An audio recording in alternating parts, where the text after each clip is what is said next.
Hi guys, this is Joy once again. Today we're going to review another product, which is the Air Revitalizer.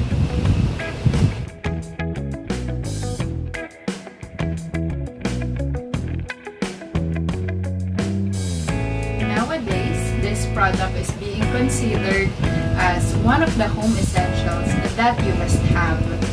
This device was designed to cleanse the air in your home that will filter or get rid of the impurities in the air.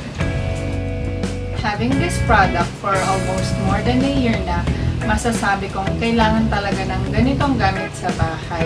Hindi lang siya magandang decoration, meron din siyang cleansing ability. Actually kasi, nung wala pa ako nito, parang almost everyday ako naglilinis ng table ko dahil sa alikabok.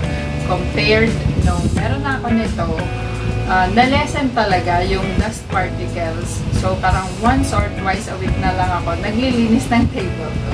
Wala ng dust particles sa paligid. Guys, mabilis lang to. Ituturo ko sa inyo kung paano gamitin ang product na to. Pag binili nyo siya right out of the box kasi may kasama na siyang starter kit like this essential oil. So, alisin muna natin yung takip. Patong muna natin dito. And then, maglagay tayo ng few drops. This will serve as an aroma therapy as well. So, ibalik na natin siya. Meron din siyang water indicator dito from minimum to maximum. So, i-plug in na natin siya and i-switch on.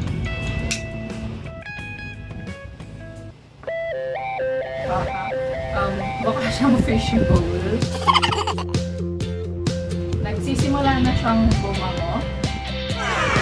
Kung mapapansin din, nagkakaroon siya ng bubbles. Now, let me discuss how this product cleanses or purifies the air. Dito sa cover, kung mapapansin nyo, merong mga butas dito sa likuran. Dito, nababacuum yung hangin papunta sa loob ng water bowl. And then, meron din ditong butas sa harapan. Dito naman lumalabas yung revitalized air. Let's put the cover back and turn it on. Ayan guys, nararamdaman ko na lumalabas yung hangin dito sa harapan na butas. Which means free from dust particles na yung hangin na binubuga niya. Guys, I will be tackling the parts inside this device for us to understand deeper how this thing really works.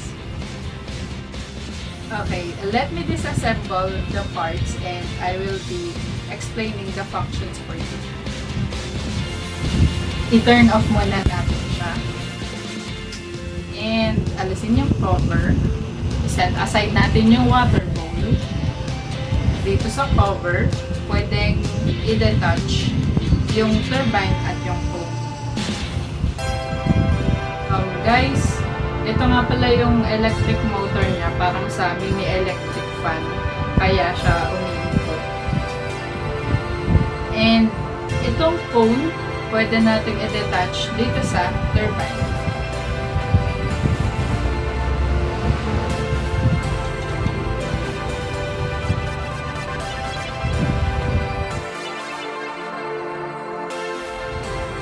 Okay guys, eto na. While this plastic cone is being submerged into the water, meron siyang butas dito sa ilalim. And then, habang umiikot siya, the spiral movement will enable the water to go up hanggang dito sa turbine. Then, the rotating turbine will cause the water to have a splattering effect. Meaning, titilabsik yung mga tubig dun sa loob ng water bowl. Magkakaroon ng sprinkle or shower effect sa loob ng water bowl, which catches and traps the dust particles and any impurities inside the water bowl. This cycle simply makes the water acts as a filter and revitalizes or purifies the air which is coming out of this device. Eventually, lalabo yung tubig na narito kasi nga ang daming dust particles na natrap dito. So, I suggest yung frequent cleaning ng device na to para mag-function siya ng maayos. Okay guys, let me just reassemble this.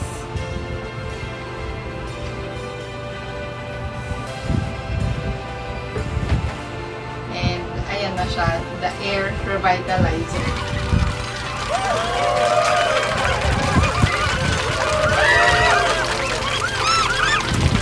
Alright guys, we have just reviewed another product. Please watch out for my next videos and feel free to write your comments below. Don't forget to like, share, and subscribe. Bye-bye!